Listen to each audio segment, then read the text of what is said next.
I love you. ഇതാണ് family. So always put your family first. പ്രിയപ്പെട്ട മക്കളെ, പ്രിയപ്പെട്ട കൗമാരപ്രായത്തിലുള്ള ടീനേജ് ബോയ്സ് ആൻഡ് ഗേൾസ്, അഡോളസൻസിലേക്ക് കടന്നിരിക്കുന്ന പ്രിയപ്പെട്ട യുവജന സുഹൃത്തുക്കൾ, നിങ്ങളുടെ ചെറിയ പ്രായത്തിൽ കുടുംബത്തിന്റെ കണ്ണിൽ നോക്കി പോകുന്ന ഒരു പെൺകുട്ടിയാണ് നീ എങ്കിൽ നിനക്ക് അധികമൊന്നും ട്രാക്ക് തെറ്റാൻ ഇടയില്ല. കുടുംബത്തിന്റെ കണ്ണിൽ നോക്കി പോകുന്ന ഒരു ചെറുക്കനാണ് നീ എങ്കിൽ നിനക്ക് അധികമൊന്നും വഴിപിഴയ്ക്കാൻ സാധ്യതയില്ല. പക്ഷെ ഓർത്തോണം, കുടുംബത്തിന്റെ കണ്ണിൽ നോക്കാതെ, ഫാമിലിയുടെ കണ്ണിൽ നോക്കാതെ, ഫ്രണ്ട്ഷിപ്പിന്റെയും ഫേസ്ബുക്കിന്റെയും കണ്ണുകളിലേക്ക് നോക്കി പോകുന്ന ഒരു ചെറുക്കനാണ്, പെൺകുട്ടിയാണ് നീ എങ്കിൽ, നിങ്ങളെങ്കിൽ നിനക്ക് ട്രാക്ക് തെറ്റാനുള്ള, വഴി പിഴയ്ക്കാനുള്ള, ഇടറിപ്പോകാനുള്ള പ്രോബബിലിറ്റി, പോസിബിലിറ്റി, ചാൻസുകൾ, അവസരങ്ങൾ ഇന്ന് വളരെ കൂടുതലാണ്.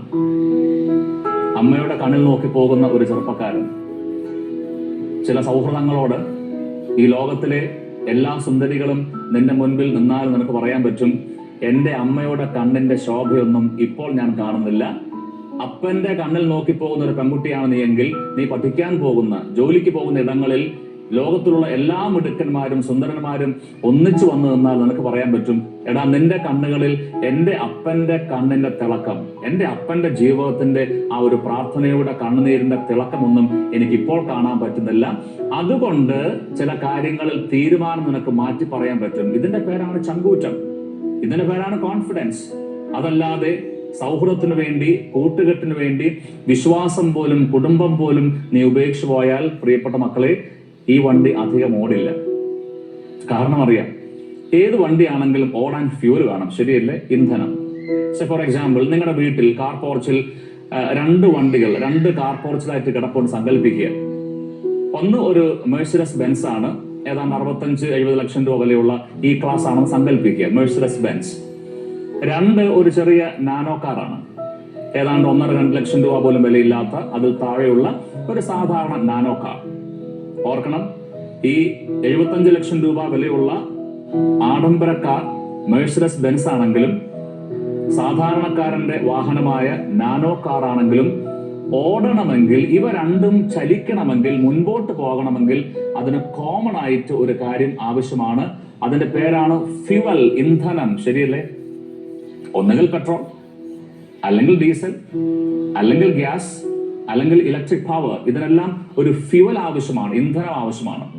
നമ്മുടെ പ്രിയപ്പെട്ട ചെറുപ്പക്കാർ, നിങ്ങൾ എത്രമാത്രം പഠിക്കുന്ന മിടുക്കനാണെങ്കിലും സമർത്ഥനാണെങ്കിലും, നിങ്ങൾ എന്തുമാത്രം കലാപ്രതിഭയാണെങ്കിലും കലാതിലകമാണെങ്കിലും, വീടിന്റെ, കുടുംബത്തിന്റെ, മാതാപിതാക്കന്മാരുടെ, ഫാമിലിയുടെ ബ്ലെസ്സിങ്സ് ഇല്ലാതെ, ആ ഇന്ധനമില്ലാതെ ഈ വണ്ടി അധികം മുൻപോട്ട് ഓടില്ല. വഴിവക്കിൽ ഒന്നുകിൽ നീ ഇടിച്ചു നിൽക്കും, അല്ലെങ്കിൽ നീ ഇന്ധനം തീർന്ന് മുൻപോട്ട് ചലിക്കാൻ പറ്റാത്ത. പ്രിയപ്പെട്ടവരെ, നിസ്സാര കാര്യമല്ല ഇത്. എന്റെ പൊന്നുമക്കളെ, ഞങ്ങളെ വിട്ടുപോകരുത്, അപ്പനെ വിട്ടുപോകരുത്, അമ്മയെ വിട്ടുപോകരുത് എന്നൊക്കെ കോടതി വരാന്തയിൽ കരഞ്ഞും തളർന്നും ബോധം കെട്ടുമൊക്കെ സ്വന്തം മകളോട് കാല് പിടിച്ച് കെഞ്ചേണ്ട മാതാക്കളുടെ എണ്ണം ഇന്ന് കൂടുകയല്ലേ പ്രിയപ്പെട്ടവരെ? ഞാൻ പറഞ്ഞു, 18ന്റെ പടി കടന്ന അന്ന് പടിയിറങ്ങിപ്പോകുന്ന പ്രിയപ്പെട്ട മക്കൾ ഇന്ന് ഒരുപാടാണ്. അതുകൊണ്ട് എന്നെ ശ്രമിക്കുന്ന പ്രിയപ്പെട്ട യുവജന സുഹൃത്തുക്കൾ, നിങ്ങൾക്ക് ഫേസ്ബുക്ക് ഒരു നല്ല ഹരമായിട്ട് മാറട്ടെ. നിങ്ങൾക്ക് ഫ്രണ്ട്ഷിപ്പ് ഒരു നല്ല ഹരമായിട്ട് മാറട്ടെ. പക്ഷേ ലഹരി എപ്പോഴും കുടുംബമായിരിക്കണം. നിങ്ങൾക്ക് ഫ്രണ്ട്ഷിപ്പ് ഒരു നല്ല ഹരമായിട്ട് മാറട്ടെ. നിങ്ങൾക്ക് ഫേസ്ബുക്ക് ഒരു നല്ല ഹരമായിട്ട് മാറട്ടെ. പക്ഷെ എപ്പോഴും കുടുംബം ഒരു ഹരം മാത്രമല്ല, ഒരു ലഹരിയായിട്ട് മാറണം. കാരണം അത് ദൈവത്തിന്റെ കൽപ്പനയാണ്. ഞാൻ സൂചിപ്പിച്ചു, ദൈവത്തിന്റെ വചനം എല്ലാവർക്കും ഓർമ്മയുണ്ട്.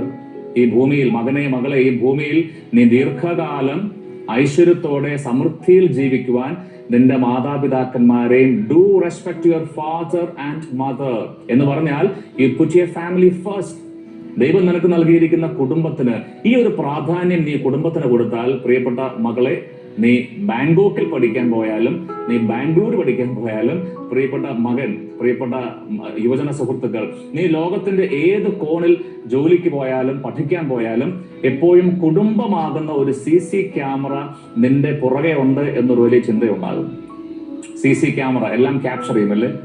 അതുകൊണ്ട് ഈ കുടുംബമാകുന്ന ഒരു CC ക്യാമറ എപ്പോഴും നിന്റെ കൂടെ ഉണ്ട് എന്ന ആ ഒരു വലിയ ചിന്ത നിനക്കുണ്ടെങ്കിൽ വഴി ഇടറാനും കാലിടറാനുമുള്ള സാഹചര്യങ്ങൾ ഉണ്ടെങ്കിൽ പോലും നിനക്ക് ഓരോ കാര്യത്തെപ്പറ്റി ഒരു കാലം മുൻപോട്ടെടുത്തു വെക്കുമ്പോൾ, ചില കാര്യങ്ങൾ വേണോ വേണ്ടയോ, ചില സൗഹൃദങ്ങൾ വേണോ വേണ്ടയോ, ചില ശീലങ്ങൾ, ചില സുഖങ്ങൾ, ചില രസങ്ങളൊക്കെ വേണമോ വേണ്ടയോ എന്നൊക്കെ ചിന്തിക്കുന്നതിന് മുൻപ്, തീരുമാനമെടുക്കുന്നതിന് മുൻപ് നിനക്ക് 1, 2, 3 വട്ടം ചിന്തിക്കാൻ പറ്റും. ഈ കുടുംബത്തിന് വേണ്ടി വെച്ച കാല് അഥവാ വെക്കാൻ ഉദ്ദേശിച്ച കാലുകൾ നിനക്ക് പുറകോട്ട് വലിക്കാൻ പറ്റും. ഇനി ഫ്രണ്ട്ഷിപ്പ്, നമുക്കെല്ലാം അറിയാം, എല്ലാ ഫ്രണ്ട്ഷിപ്പും നല്ലതല്ല. സൈക്കോളജിയിൽ ഫ്രണ്ട്ഷിപ്പിന് 2-3 മാനങ്ങളുണ്ട്. അതിലേറ്റവും പ്രധാനപ്പെട്ടത് 1 ടോണിക് ഫ്രണ്ട്ഷിപ്പാണ്, 2 ടോക്സിക് ഫ്രണ്ട്ഷിപ്പാണ്. ആ വാക്ക് തന്നെ അറിയാമല്ലേ? ആ വാക്ക് വളരെ സെൽഫ് എക്സ്പ്ലനേറ്ററി ആണ്. പ്രത്യേകിച്ചും പറഞ്ഞാൽ എല്ലാവർക്കും മനസ്സിലാവുന്നതാണ്. എന്താണ് ടോണിക്? അതൊരു ബൂസ്റ്ററാണ്. ശരിക്കും പറഞ്ഞാൽ നമ്മുടെ സൗഹൃദങ്ങൾ, ഫ്രണ്ട്ഷിപ്പ് ഒക്കെ ഒരു ടോണിക് ആയിട്ട് മാറണം, ഒരു ബൂസ്റ്റർ ആയിട്ട് മാറണം. ദൈവഭക്തൻ നിധി കണ്ടെത്തിയവനെ പോലെയാണ്. ബൈബിൾ പ്രകാരം ഒരു നല്ല സുഹൃത്തിനെ കണ്ടെത്തിയവൻ, ട്രൂ ഫ്രണ്ട്ഷിപ്പ്, ടോണിക് ഫ്രണ്ട്ഷിപ്പ് കണ്ടെത്തിയവര് നല്ല നിധി കണ്ടെത്തിയവരെ പോലെയാണ്. നമ്മൾ വായിക്കുന്നുണ്ടല്ലോ, ദൈവഭക്തനും കൽപ്പനകൾ പാലിക്കുന്നവനും ആപത്തിൽ നിന്നോട് ചേർന്ന് നിൽക്കുന്നവനും നിന്റെ സ്വഭാവത്തിന് ഇണങ്ങിയവനുമായവനെ നീ കൂട്ടുപിടിക്കണം. ഇതാണ് ശരിക്കും ടോണിക് ഫ്രണ്ട്ഷിപ്പ്. ബാക്കിയെല്ലാം ടോക്സിക് ഫ്രണ്ട്ഷിപ്പാണ്. എന്താണ് ടോക്സിസിറ്റി? ടോക്സിക് ഫ്രണ്ട്ഷിപ്പ്, അതിനകത്തൊരു വിഷമയമുണ്ട്. അതുകൊണ്ട് നിങ്ങളിപ്പോൾ ആയിരിക്കുന്ന നിങ്ങളുടെ 100 കണക്കിന് സൗഹൃദങ്ങളിൽ ഏതൊക്കെയാണ് ടോണിക്, ഏതൊക്കെയാണ് ടോക്സിക്, തീർച്ചയായിട്ടും തിരിച്ചറിയണം. എന്നിട്ട് say yes for yes, no for no. Never say yes when you want to say no.